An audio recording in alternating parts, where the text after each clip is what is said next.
walking in the light of God. Ibig sabihin, Sister Ems, is lumakad sa liwanag ng ating Panginoon. Amen. Amen.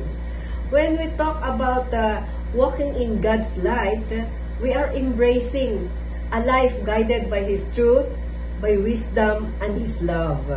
To walk in the light means to live in a way reflects God's character, yung ugali ng ating Panginoon.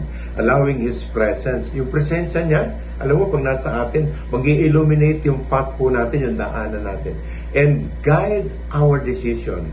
God will guide, the Holy Spirit will guide our decision and fill our heart with kalinaw, kapayapaan, no? Peace and joy, my brothers and sisters. Magandang umaga po, mga kapatid. Good afternoon, my dear brothers and sisters. Good evening po sa lahat. Welcome to our Love Flock Be Inspired. This is your host, Brother Vic Cabral. And Sister Emma. And our theme for this day, Brother Vic. Okay. For this day, for this afternoon, okay. Walking in the light of God. Amen. Lumakad o mabuhay sa liwanag ng ating Panginoon. Amen. And so, my brothers and sisters, manalangin po tayo upang maunawaan po natin kung paano po tayo lalakad sa liwanag ng ating Panginoon. Sister Ems? Join us, my dear brothers and sisters, in our prayer as we say in the name of the Father, and of the Son, and of the Holy Spirit. Amen. Heavenly Father, we come before you with grateful hearts, seeking your presence and guidance. As we reflect in what it means to walk in your light, open our minds, open our hearts to understand your word deeply. Illuminate our path and help us to live in ways that brings glory to your name. May your Holy Spirit lead us into truth and empower us to walk faithfully in the light of your love. In Jesus' name we pray. Amen and amen. Hail Mary, full of grace, the Lord is with you. Blessed art thou among women, and blessed is thy fruit of thy womb, Jesus. Holy Mary, Mother of God, pray for us sinners, now and at the hour of our death. Amen. Glory be to the Father, and to the Son, and to the Holy Spirit. As it was in the beginning, is now, and ever shall be, world without end. Amen. Most Sacred Heart of Jesus, Have mercy on Immaculate us. Heart of Mary, Pray for us. Saint Joseph, Pray for us. Saint Lorenzo Ruiz, Pray for us. Saint Pedro Calungsod, Pray for in us. the name of the Father, and of the Son, and of the Holy Spirit. Amen. Amen.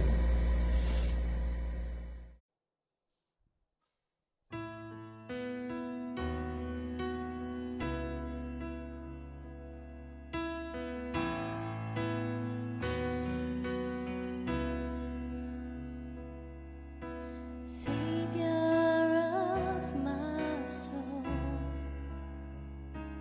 I worship you as God alone.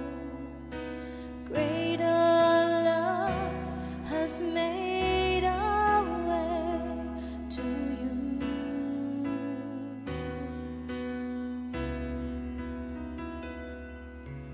I could not forget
Praise be to God. It's Be Inspired. Another episode of our Be Inspired with the brothers and sisters. Sister Ems? It's Sunday. Of course. Every Sunday po tayo kasi. So ito po ay ating pong sinosyo sa umaga pa lang. Ito po ay pinopost na po natin. Walking in the light of God. Walking in the light of God, number one, it is an invitation. Ito ay paanyaya, Sister Ems. Amen. Ano sabi sa John? In John 8, verse 12, Jesus declares, I am the light of the world.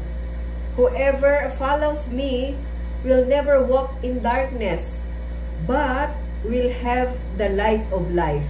Amen. Praise God. Walking in the light of God, as I have said, it is an invitation to live a life marked with truth, katotohanan, righteousness. I mean, yung ugali po natin. Ang pinag-uusapan dito, Sister Ems, character Character. Pag sinabi nating liwanag, nagliliwanag yung ating character. Ibig sabihin, meron tayong presensya ng banal na espiritu.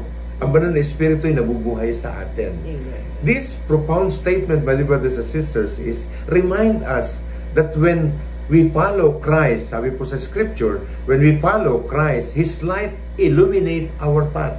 Nililiwanagan po ang ating daan sa ating pong buhay.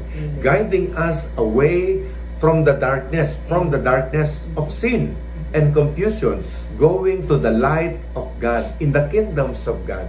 Ito naunawaan ko ito, Sister Ems, nung tayo umattend ng Life in the Spirit seminar. Why? It is because at the time, akala ko it's just only a seminar. After the seminar, tapos na.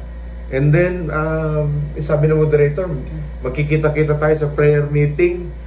Di ba? Parang ano yun, Brother Vic, yun na yung simula ng pagsindi ng liwanag sa ating buhay. Invitasyon talaga Invitation. That's right. Life in the Spirit seminar is a striking, parang posporo, no? Striking the light, and then nag-illuminate na po yung liwanag. Ito na po.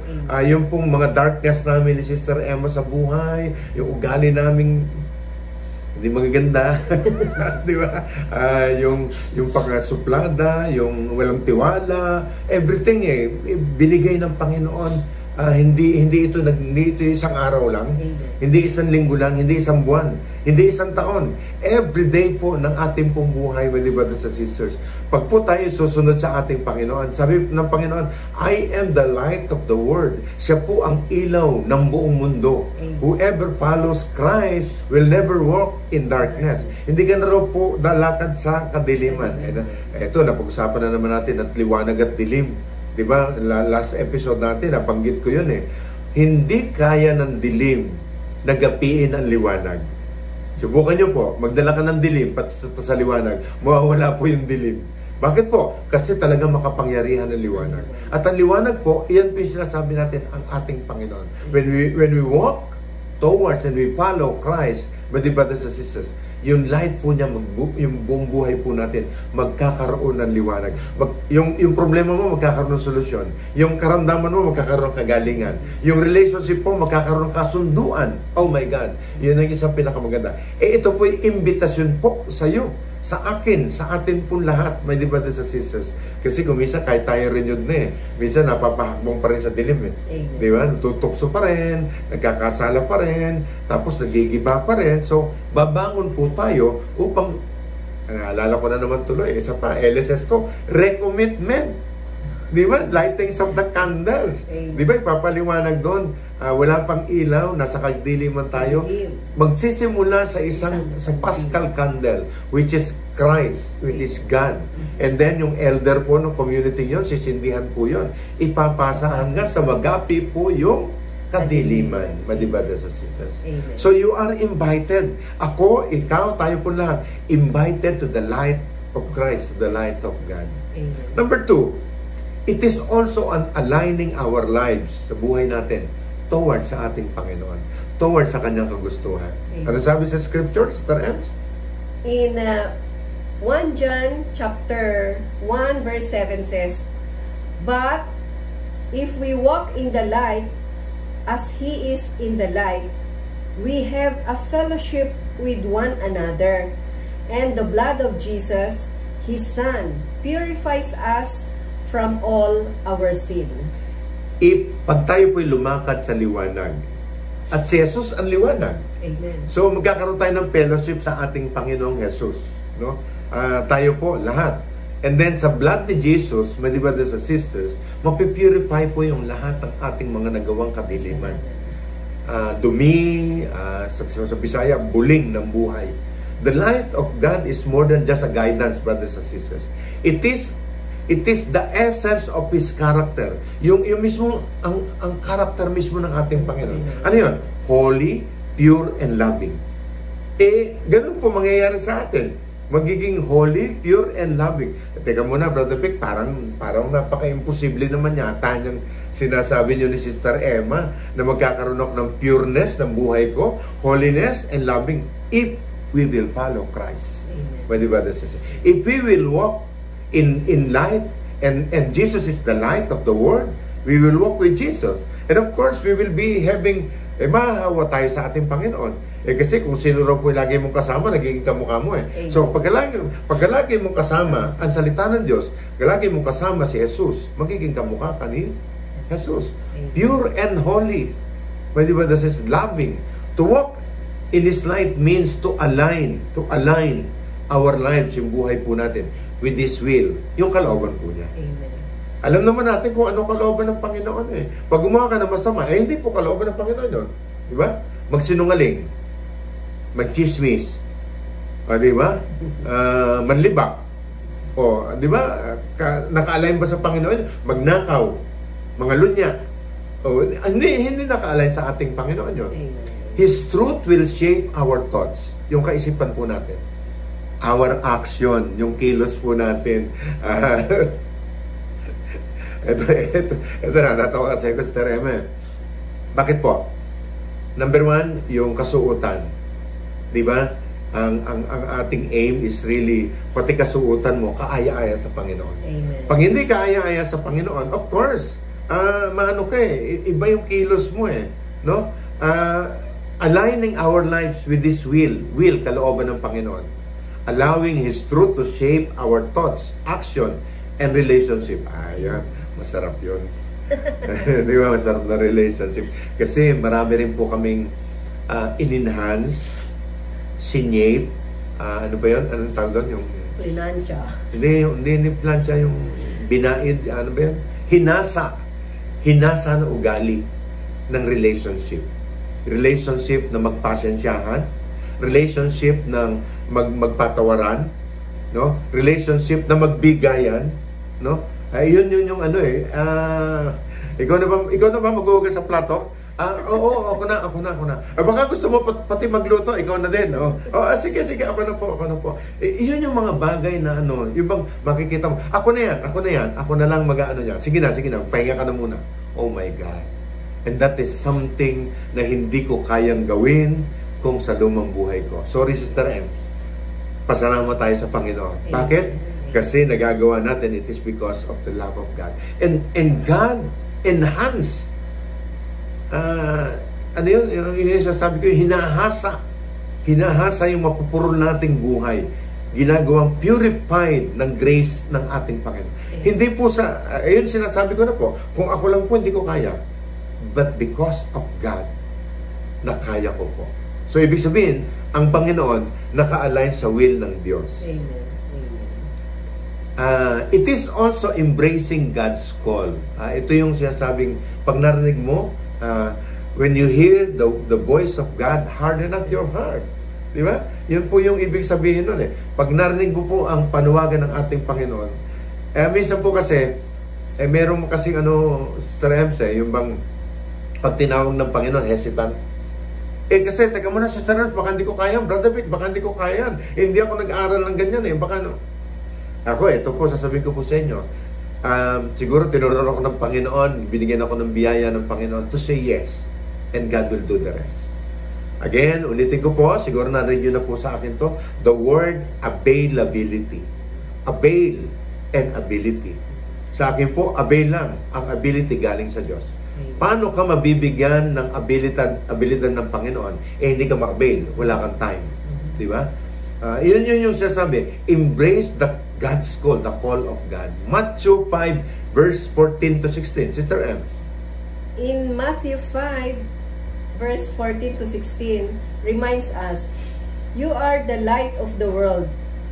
A town built on a hill cannot be hidden. Neither do people light a lamp and put it under a bowl. Instead, they put it on its stand, and it gives light to everyone. In the same way, let your light shine before others, that they may see your good deeds and glorify your Father in heaven." Parang, Sister Ems, parang mahirap. Kasi bakit?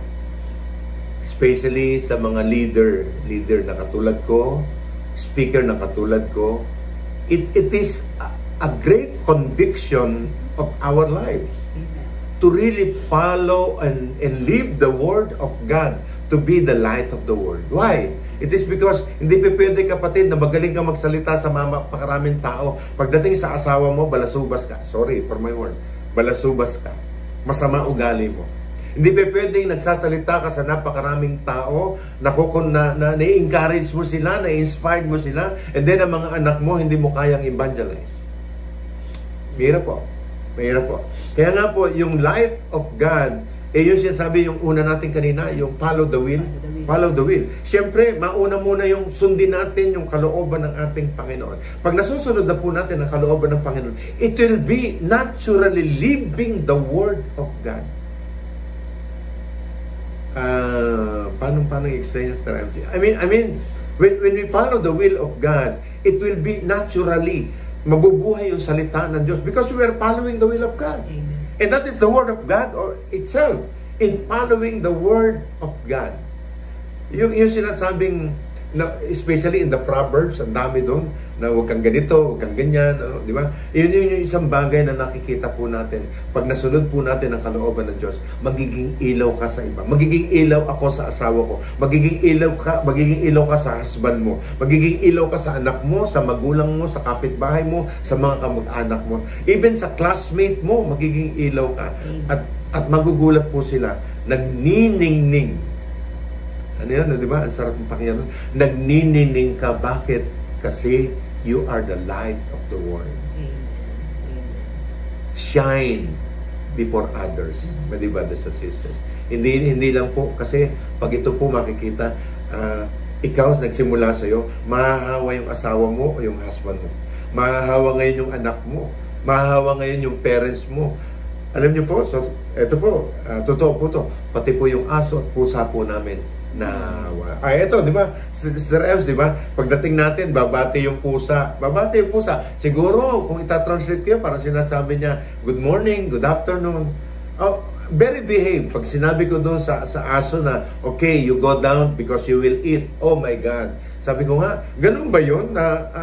Naalala ko tuloy si St. Francis, di ba? St. Francis, talagang napapaamo niya yung aso. Nakakausap niya yung aso. Di ba, sa sisters? Embrace God's call, ang panawagan ng Panginoon. And you will be the light of the world, brothers and sisters. Amen. And yung isa pa po is, it is constant surrender to God's will. No? Walking in the light of God is not always easy. Hindi ito madali, kapatid. It requires constant surrender of His will doon sa kalooban ng ating Panginoon. Commitment to do righteousness in our willingness to transform in His Word. Yun yung pinag-uusapan natin. Paano ka nahasa, di ba?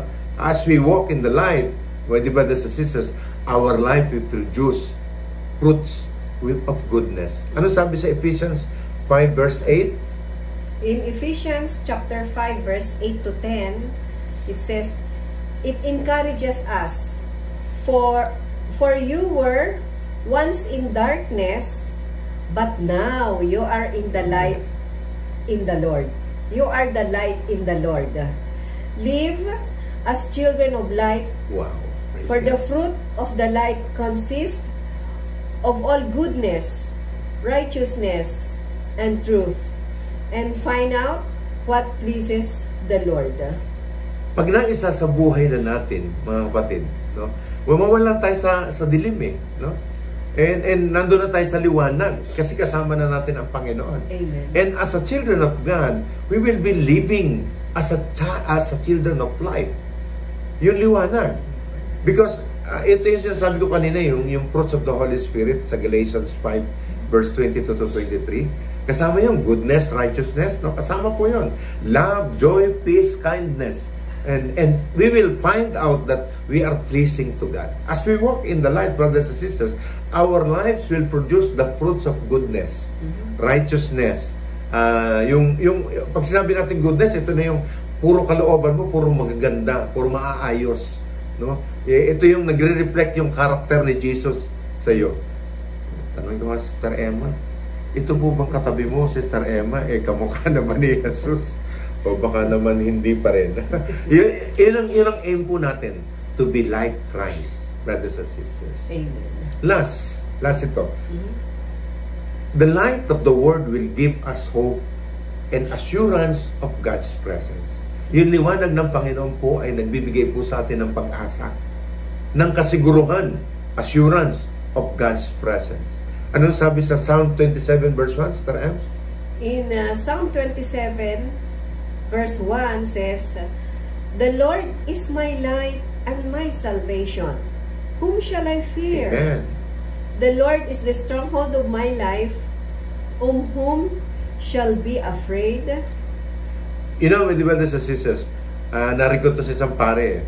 Pag ikaw po ay nasa liwanag ng Panginoon at sumusunod sa Panginoon, for sure, ang kanya pong kaligtasan nasa atin. Amen. At hindi ka matatakot. Hindi ka matatakot.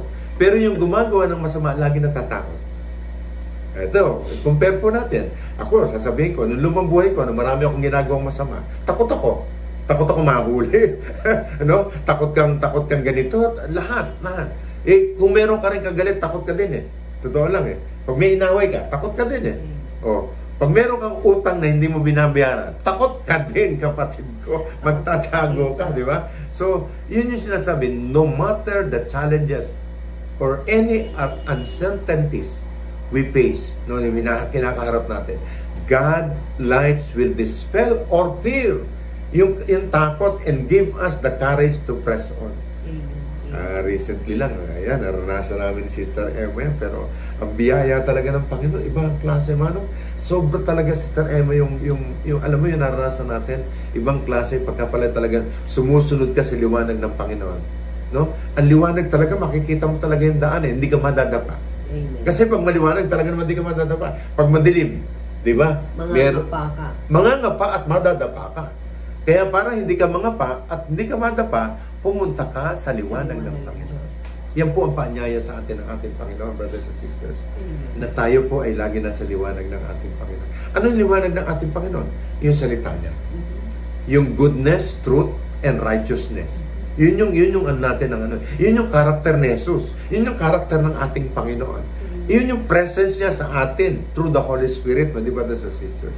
Na sa bawat pangyayari, sa bawat situation na nangyayari sa atin, pagkasama mo ang ilaw ng ating Panginoon, pagkasama mo ang Panginoon, magliliwanag ka, kapatid. Kanina ba yan o nung Miyerkules? Nung Wednesday po, nagsimba po kami. Bigla po may bumati sa amin, tanong sa akin si Sister Emma, sabi niya, sino yun? Hindi ko po alam. Hindi ko alam, Sister Emma, kasi binati ko din. Nagliliwanag siguro. Siya at ako at si Sister Emma. Binati din siya. So, yun po ibig sabihin, pag tayo nasa Panginoon, magliliwanag ka ng gusto. Sa ngalan ng Ama, ng Anak, at ng Diyos Espiritu Santo. Amen. Panginoon Diyos na buhay, we thank you for your light, sa iyong liwanag, of your words, yung salita mo, and the guidance of your Holy Spirit. Of course, the Holy Spirit with us. As we live in this time of reflection, may we continue to walk in your light, living lives that honor you, O Lord God, and draw other closer, dadali namin closer to your love, O Lord God. Strengthen us to be faithful witness. Maging totoo kami, patotoo kami, O Panginoon, shining brightly in the world that needs your truth and grace. Keep us rooted in your words, Lord God, and empowered by your Spirit. We ask all this in the mighty name of your Son Jesus, the power of the Holy Spirit, one God, forever and ever. Amen. Amen. Lord, we lift up to you our brothers and sisters, yung po may mga karamdaman, Panginoon, pagalingin mo po sila, Panginoon. We ask this through Christ our Lord. Amen. Amen. The name of the Father, the Son, and the Holy Spirit. Amen. Amen.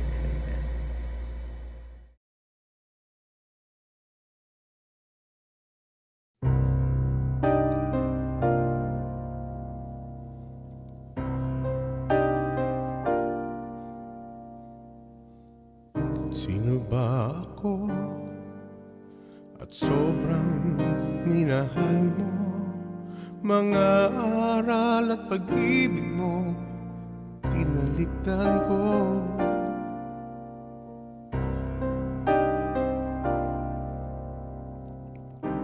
Ngayon ay ako pa rin ang tinatawag mo. Wala akong magawa kundi sumunod sa'yo.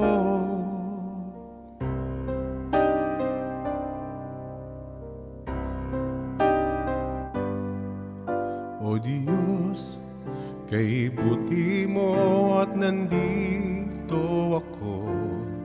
Pasasalamat sa iyo sa mga kabutihan mo.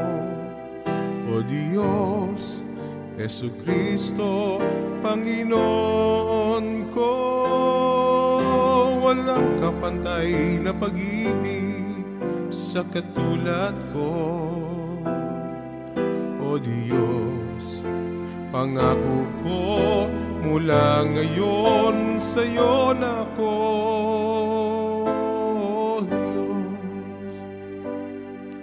O Diyos, kay buti mo.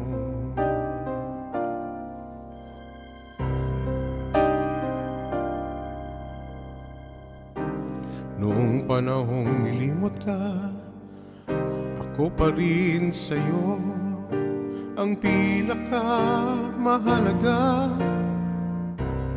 O Diyos,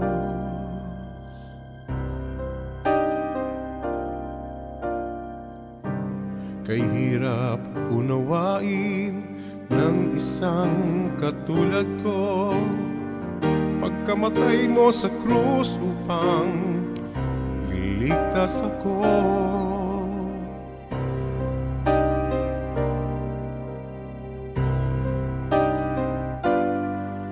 O Diyos, kay buti mo at nandito ako. Pasasalamat sa iyo sa mga kabutihan mo. O Diyos, Jesucristo, Panginoon ko, walang kapantay na pag-ibig sa katulad ko. O Diyos, pangako ko mula ngayon sa'yo na ako. O Diyos, O Diyos, kay buti mo.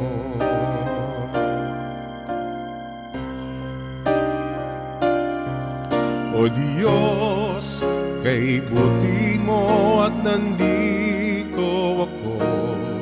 Pasasalamat sa iyo sa mga kabutihan mo.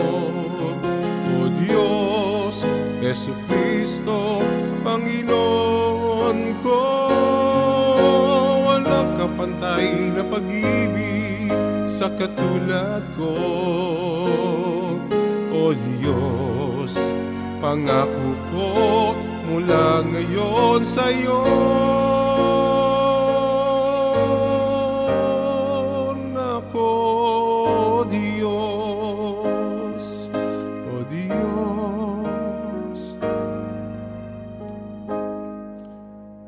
Kay buti mo.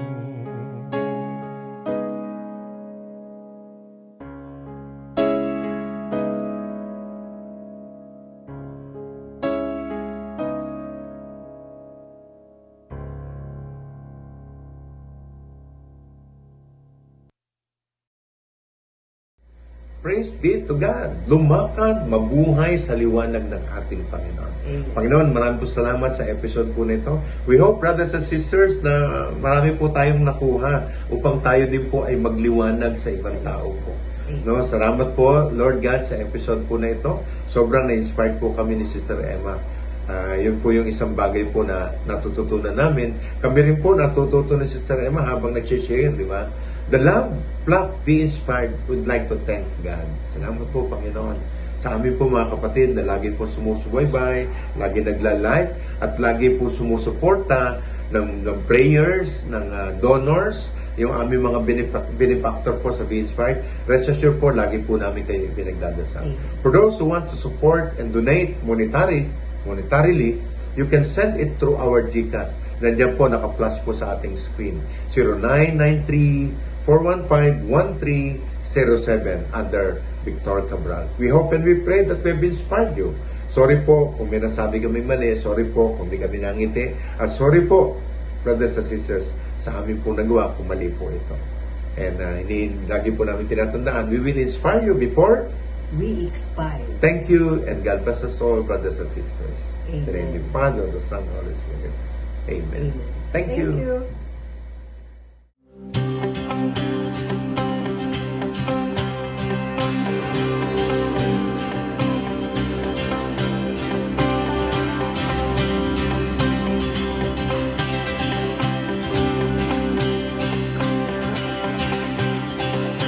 Open the eyes of my heart, Lord.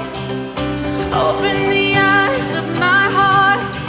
I want to see you. I want to see you. Open the eyes of my heart, Lord. Open the eyes of my heart. I want to see you. I want to see you. To see you high and lifted up, shining in the light of your glory. Pour out your power and love as we sing holy, holy, holy. See you high and lifted up, shining in the light of your glory. Pour out your power and love as we sing holy, holy, holy. Open the eyes of my heart, Lord. I love you, Lord. Oh, your mercy never fails me. And all my days I've been held in your hand. From the moment that I wake up until I lay my head, oh, I will sing of the goodness of God.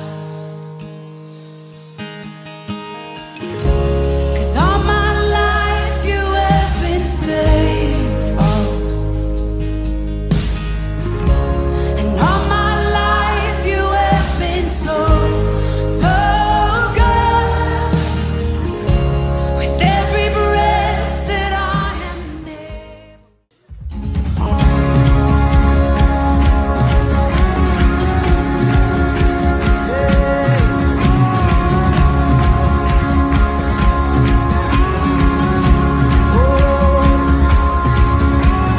Wandering into the night, wanting a place to hide this weary soul, this bag of bones.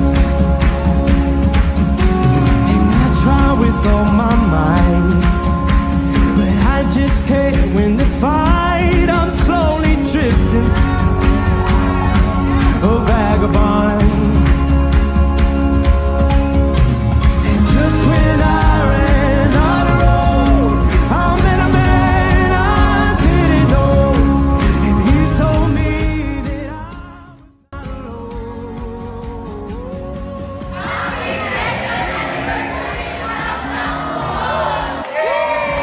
Feet on solid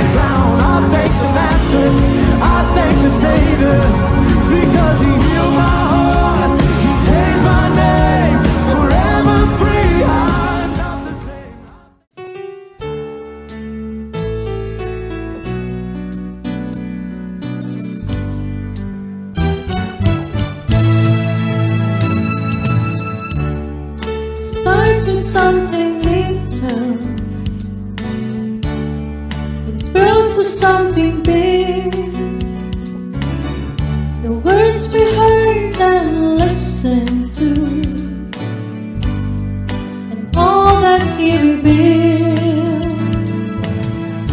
change us to who we are. But what we say and do, you build us with the Spirit and made us something new. Be inspired, be an inspiration, to be His guide for those who lost their way, to be His hope when everything seems over. Share His love and let them know He lives. Be inspired and be an inspiration, to be His guide